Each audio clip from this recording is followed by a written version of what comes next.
condolence. Pero yung mamamatay ay ang ating sarili. Mamamatay ako.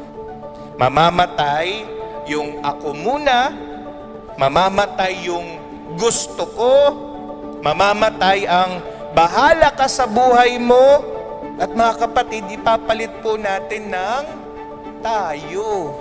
Kasi sa pagpapakasal, tayo. Hindi ako, hindi ikaw, kundi tayo.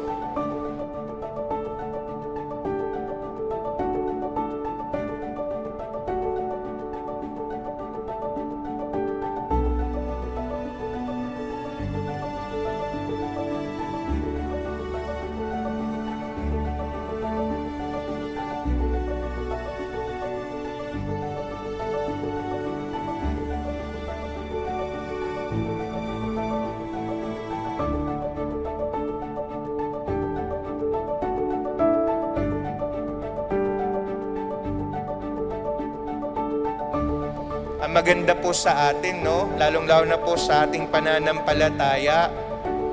Kasi po, yung kamatayan ay hindi po katapusan. Meron pong muling pagkabuhay.